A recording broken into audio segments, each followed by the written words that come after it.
Okay, so I'm going to start with just a short description of why the European Parliament does not operate in a democratic fashion, just kind of the technical aspects of it. It's not much of a persuasive argument, it's just kind of a description of how it's set up. And then after that, I'm going to do a more substantive thing about borders and trade.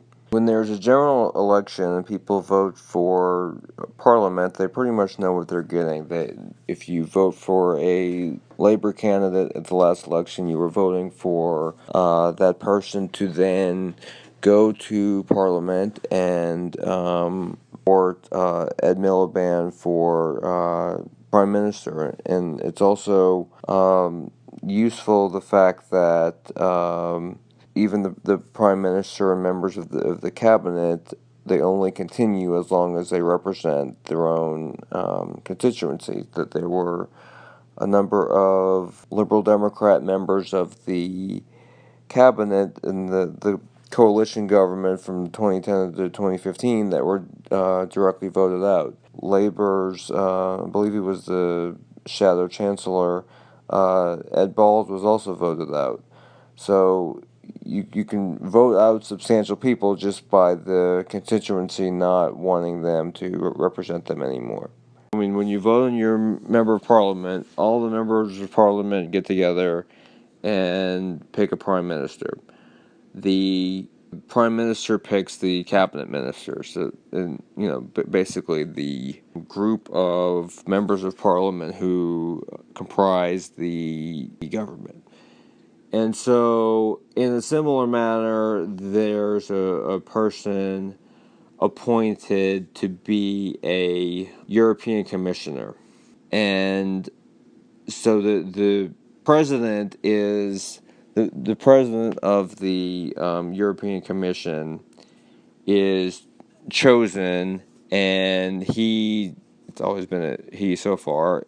He submits a list in consultation with the governments of the various member states. He submits a list of all the people that are going to be members of the European Commission. Now, so the people don't directly get to vote for who the president of the European Commission will be. They don't get to vote for who their specific countries' members will be, and the president of the European Commission decides what all the jobs are of the various members of the Commission.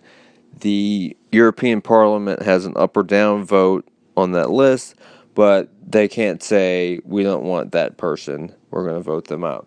So that's a big difference from how a regular parliament would function. If there were a committee or something that the House of Commons were to create, and a majority of the House of Commons didn't want a specific person to sit on that committee, there could be some kind of bill that stops that person from sitting on a committee. And that's even if the government doesn't want things a certain way, there's a mechanism for a person to, I believe it's called a private member's bill, to bring forth something that even if the government doesn't want to do, if they think they can get a majority of people to, they can agree to this specific bill. But if you're not happy with what's going on in the European Commission, it's really, really difficult to change anything. All you can do is vote for a party for the next European Commission who tells you they're going to vote a certain way. But even if everyone if everyone in England had voted for the UKIP list, and therefore every member of the European Parliament from England were a member of a UKIP, it wouldn't have made any difference, because the vested interest all over the continent, and the other countries are for the status quo, and not completely rubber stamping everything the European Commission does, but basically any legislation that they want passed gets passed. There might be some minor modifications, but it's pretty straightforward. It's passed, and if there's, for instance, there's a wide variety of different beliefs in the Conservative Party. One of the current UKIP MEPs is Roger Helmer, who was recently an MEP of the Conservative Party. But you have anywhere from him to, I don't remember all their last names, but you have some enthusiastic supporters of the EU. They kind of give lip service to reform, but you have those people in the Conservative Party as well.